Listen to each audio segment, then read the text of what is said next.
All right, what is going on, y'all? Doing a little JR Takes solo edition today. Wanted to cover the bases on a couple things. The Mariners winning the division, of course. Can't stop thinking about that one. Let me tell you, been waiting 25 years for that, and it's finally happened. So we'll dive into that here in a little bit. Um, and then we got the Seahawks playing the Cardinals tonight in Arizona. Hopefully, we can come out of there unscathed. We have a lot of history of bad luck uh, playing down in the desert. But we'll get to the Seahawks, even though they're playing today, second, because wanted to talk about the Mariners and the MVP season that Cal Raleigh is having. Obviously, let's just pull up the standings real quick because if the playoffs were to start today, hold on, where how do I just look at the oh, there you go. All right, so yeah, we've got the Toronto Blue Jays currently in first place. They have the tiebreaker over the Yankees, I believe. So they, as of now, reside as the one seed, even though them and New York have the same record. The Yankees right now are playing the White Sox. The White Sox are arguably one of the worst teams we've ever seen, similar to the situation the Mariners are in currently, playing the Rockies. And then the Blue Jays, who are the Blue Jays playing? Let's see. I think I want to say they were playing the Red Sox. Yeah, they were playing the Red Sox yesterday because homie Alejandro Kirk, one of the slowest players in the MLB, hit a ball to right field and got thrown out from right field. Literally like video game shit. He's that slow. So yeah, the Blue Jays are playing the Red Sox and then they wrap up the season with the Rays. And the Rays, they're no slouches. They've hovered around 500 all year. I mean, they swept the Mariners a month ago and we were we were staring travesty in the face. I mean, it it was not good. So the Rays can certainly give the Blue Jays a run for their money. And then who do the Yankees wrap up with? Let's. The Yankees have the White Sox. Yep, White Sox today, who have lost 100 games, mind you. And then the Orioles to wrap up their season. The Orioles, kind of similar to the Rays. They definitely underperformed this year, but, you know, the Orioles are the perfect type of team to where they want to play to ruin the Yankees' hopes and dreams. Hopefully, if the if the Mariners can sweep aside the Dodgers, they don't really have a whole lot to play for. However, if the Yankees start to lose some games and the Red Sox, I mean, and the Blue Jays along with them, we could be potentially staring at the one seed. And with our record at home this season being, what is it? Home record 50 and 27. Yeah, that's a huge advantage that we need to uh, secure. So, a lot in front of this team, as you can see. Winning last night, obviously, from the pitching of La Piedra Luis Castillo, who let's go over his past four games because since that start on September 1st against the Rays, where he just got pounded, only went four innings, gave up six hits, five five earned runs. I mean, it was not looking good for Luis. And then September 7th, 12th, 18th, 24th, four starts against the Braves, Angels, Royals, Rockies. The man has gone six innings minimum and has only given up one earned run in three of those games. The game against the Royals, he was dominant. Pitched six innings, three hits, no earned runs. And so, I mean, if this is the Luis Castillo we can get heading into the playoffs, I would argue pitch him one, if not one, two, because he's the most seasoned vet in our pitching staff. He's done it before. He did it against the Blue Jays 2 years ago. I My confidence in Luis is at an all-time high. That's why we call him the Rock. And then let's see here. Cal Raleigh hitting his 60th. not only hitting his 59th, but his 60th last night. This man is the MVP. And I mean, one thing that I think gets overlooked in the MVP that you don't really have a numerical stat for. I mean, I guess you do in terms of defense and Gold Glove and all of that sort of things, but Cal Raleigh, I mean, I saw a video this morning. It was from Jake Savicki. He creates content for baseball. Um, following him on Instagram. He's got a lot of good stuff out there, but he basically posted a video today comparing Aaron Judge and Cal Raleigh and how Cal Raleigh has essentially played, I think it was 153 of the 156 games that the Mariners have played in this year and has over 300 more innings played than Judge. Check out the video. He does a very good job of comparing the two players, not only offensively but defensively as well.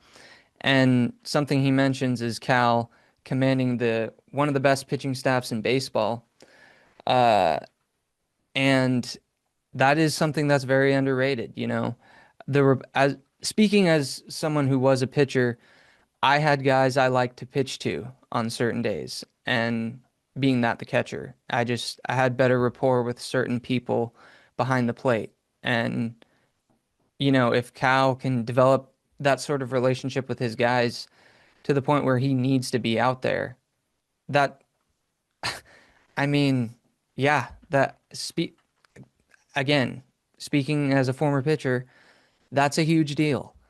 And right field is simply like laughable in comparison. I mean, there's a reason why in Little League you stick your worst player out in right field because it's the least important position. So it's no different in the MLB, in the pros. It's just, yeah, everyone's a lot better at their positions. So, I mean, give give give respect where it's due, sure, but catcher is the hardest position in baseball. End of story. So, yeah, that being said, Cal Raleigh is my pick to click for the MVP. And I mean, obviously, I'm biased. Look at what I'm wearing. But I really believe that this team is, it doesn't end with the division win, obviously. I think we're going to do some big things, especially if we can lock up that one seed. Having the two seed is fine.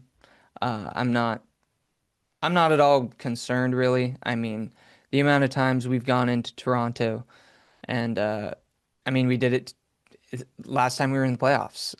Went in two games, swept them, got out of there. So they don't concern me in the least bit. I think we have better pitching than Toronto, and they might not even win their division. The Yankees are on their ass right now. So yeah, we'll see where this takes us. A lot to be excited about.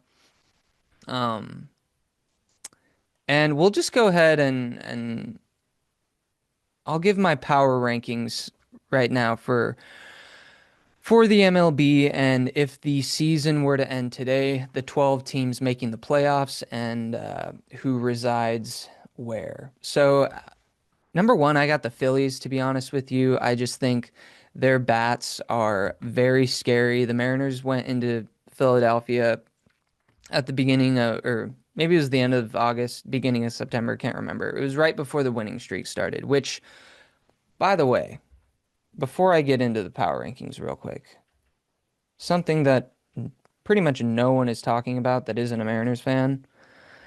Let's see. 2, 3, 4, 5, 6, 7, 8, 9, 10, 11, 12, 13, 14, 15, 16, 17. Yeah, so the Mariners are 16-1 in their last 17 games. That's insane. They would have 17 in a row right now if they just hadn't blown that eighth inning against the Royals a couple or last week. It's ridiculous. they could be sitting at 17 in a row right now if they had just won that game. But alas, here we are. Just I just had to make note on that because that is crazy, especially where we are in the season. 16 and 1 in September. That's fucked up. But anyway, back to the power rankings. Phillies number 1, number 2. I didn't really want to put them there, but they have the best record in the league. They do have elite pitching. I don't know if they have the bats to get it done. But the Brewers, they are sitting at number 2. Um, this team might be the team of destiny this year, if not the Mariners. So I I think the Brewers could make some noise, but I could also see them getting eliminated in the first round. And then at number 3, a little bias here, but hold on. Got the boys in blue sitting at number 3. I just believe that they're the best team in the American League. They've got the pitching, they've got the offensive lineup this year to do it. Bringing in guys like Naylor, Suarez, obviously, look at what they've done to put us over the top. So I've got us sitting at 3, and then at 4, I've got the Chicago Cubs. They have an elite offense as well.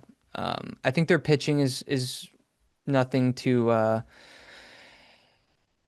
nothing to get too worried about, but they do have some guys. And then I've got the Yankees at 5. They've really gotten hot in this second half of the season. I kind of wrote them off a month ago because they were playing some of the worst baseball defensively and on the bases that we've ever seen.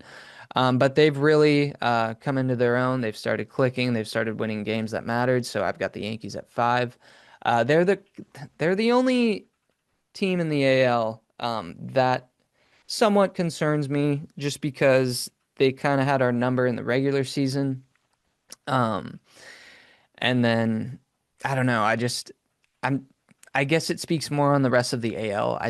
I'm not too concerned about them. Um, and you'll see why, being that I have the Dodgers and then the Padres at 6 and 7, and then the Blue Jays at 8. I just I don't believe in the Blue Jays. I don't think they have the pitching to go far in October. Um, they're just I don't know. I just maybe I'm biased because I fucking hate the Blue Jays. They annoy me. They always have with their stupid fucking Canadian fans coming to Seattle every time they come here, even though Toronto is like 3,000 miles away and Seattle is 60. Like you guys are stupid. But yeah, the Blue Jays are at 8, and then I honestly wanted to put this team above them, but the Guardians at 9. The Guardians are if the Mariners aren't the hottest team in baseball, it's the Guardians. I think the Guardians are like 15 and 2 in their last 17 games, and they currently are residing at the top of their division when they were 15 and a half back on like July 8th or whatever the hell it was, which is like the most insane comeback in a division race, like literally ever. And baseball has been around for 130 years.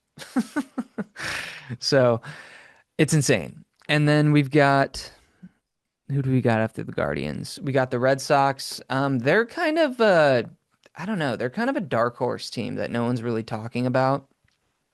The I could see the Red Sox either losing in the first round or going to the ALCS or the World Series. Like they're kind of an unpredictable team in the sense that they got a lot of young players, and when you have a young team like that, I mean, it's almost like the effect of they don't really know what they should and shouldn't be doing, so there's no pressure on them, if that makes sense. Like you saw it with the Bengals a couple years ago when they went to the Super Bowl. They had such a young roster. It's like it was almost like they were playing with no pressure at all because they didn't know what they didn't know. You know, they were so new in the league that I mean, it's almost like a reverse effect as far as pressure is concerned. And then Let's see. After the Red Sox, we've got the two teams that I kind of didn't even want to put. I mean, they're the 11 and 12. They didn't make the top 10 for a reason. The Tigers, who are free falling. I just put them above the Astros because I want to live in a world where the Astros don't make the playoffs. I'd like to hope that the Tigers can get their shit together and make the goddamn playoffs. I mean, they were one of the best teams in the American League for most of the season, and they might not make the playoffs. That's pathetic. That's like something the Mariners haven't even done, which is like crazy. But I have the Tigers at 12 for that reason. I don't know if I can see them getting up off the mat. I think they're going to stay down there, and I think but then again, the Astros aren't winning either. They're getting their asses handed to them by the A's. So it's like no one wants it. They're just going to keep losing, and who knows? Maybe the Rangers. Well, actually, no, the Rangers are eliminated. So it's just whoever can lose the least amount of games, I guess. Which the Tigers currently hold a 1 game lead over the Astros. I'm not sure who has the tiebreaker in that scenario. Um, but yeah, the Tigers need to figure it out, and they need to quick, or their season is over. And then we've got they were at 12. The Mets are at 11. The Mets kind of the same deal. They spent all this money in the offseason only to get fucking, what are they going to lose in the playoff race to the goddamn Reds? Like, are you kidding me? Let's see here. Yeah, the Diamondbacks 80 and 78. The Reds 80 and 78. And they both have the tiebreaker over the Mets. So it's like if the Mets lose one more game and the Reds or Diamondbacks win, they're fucked. So it's pretty and it's I don't know. I've always kind of liked the Mets, but I do think it's funny that they just are paying all these players. Juan Soto, Pete Alonso, you know. Well, I guess haven't. Well, did they extend Pete Alonso? I think they did. Maybe I'm wrong. I don't know. But yeah, they're paying all these guys Francisco Lindor, and they're sitting at 81 wins. God, it's just baseball is a weird game. It really is. But anyway, yeah, those are my power rankings for if the playoffs were to begin today. I do believe that's where those are the teams we are going to be seeing. I could see the NL switching it up. The Diamondbacks, they could be one of those feisty, hot teams that I mean, I know they're hovering around 500, but look what they did 2 years ago. They went to the World Series after barely getting in at like what was it, 85 wins, 84 wins, something like that. So it can be done. But yeah, I think the Mariners are not done. They're gonna make a deep playoff run, and if we can win tonight, I believe we secure the 2 seed, and we can rest our starting pitchers against the Dodgers and just uh, yeah, rest our guys. But if the Blue Jays and the Yankees keep losing, well, then we maybe need to think about trying to win those games because then we could get the 1 seed potentially. So, but however, we do not hold tiebreakers over either the Blue Jays or the Yankees. So, really need to think about throwing guys out there like Brian Wu. We probably don't want to pitch him until the playoffs due to his pectoral strain or whatever it was, soreness. So, yeah, a lot to think about in the upcoming days. With that being said, we'll kind of move this conversation towards the NFL and start diving into the game this evening. We've got the Hawks taking on Arizona in the desert, and let's just dive right into it. So the Cardinals' defense is nothing to be afraid of. Ranked 23rd in total yards allowed, 340 yards per game. They do, however, have an elite run defense. They're fourth in the NFL with 76.3 yards per game allowed. Offense is 25th in yards per game, with 276.3. They got 165 yards per game in the passing game. They're 28th in the league. And then 111.3 rushing yards per game. They're 16th. So, and then of course you got to consider James Conner going down last week and will be done for the season. So I, and then of course looking at the Seahawks defense on the flip side of that, ranking second in points allowed, 15.7 per game, ninth in stopping the run at 90 yards per game in rushing. No rushing tutties allowed. I was pretty surprised to see that. I know it's only week 3, and I mean, last week you could barely even consider a game because the Saints are just, they don't look like an NFL team. Um, and then tied for fourth in takeaways with 5. And then we must have no fumble recoveries because we're second in interceptions with 5. So obviously our secondary has kind of turned into a bunch of ball hawks this season. Um, And I expect them to look like that on tonight against Arizona. You know, if Mr. Consistency Call of Duty player Kyler Murray can show up tonight like I think he's going to, then I think we should have no problem going into the desert, taking care of business, especially with Witherspoon and Julian Love playing tonight. I really think that this defense, it's starting to come together and remind me of how we started to look in 2012, for example, when our defense, when the Legion of Boom really started to take notice and get national media attention. I sort of think I do kind of think a game like tonight is where the national media starts to realize how good our defense really is. And with that, I think we are going to win 23-13. It's going to be another multiple score victory, and we walk out of there with the health of our players. I know it's Thursday, but thankfully we get this early game in the week out of the way. I don't know if we have another Thursday night game. I, hopefully not, but so yeah, I think we're gonna go into Arizona, take care of business, and win by 10 points. That being said, we'll go over what the hell we saw last week in the good, the mid, and the ugly. The good, I got to give, there was a couple. I mean, I wanted to give it to us, but we talk about the Seahawks so much anyway that, I mean, we know how good we did. The Lions going into Baltimore Monday night, or was it Sunday night? No, it was Monday night. And beating the Ravens, I did not see that coming. The Ravens don't lose to NFC teams. That's mainly in part to Lamar Jackson. He's just so hard to figure out and stop and scheme against if you never play against him.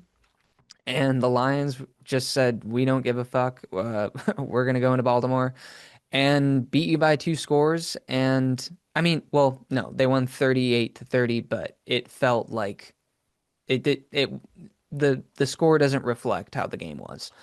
And then Derrick Henry, of course, with another fumble, costly fumble at that. Could Derrick Henry is Derrick Henry losing a little bit? I don't know.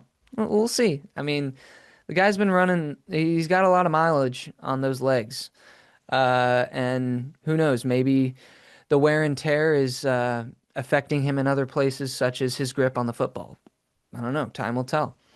But yeah, the Lions, they look right back up to speed.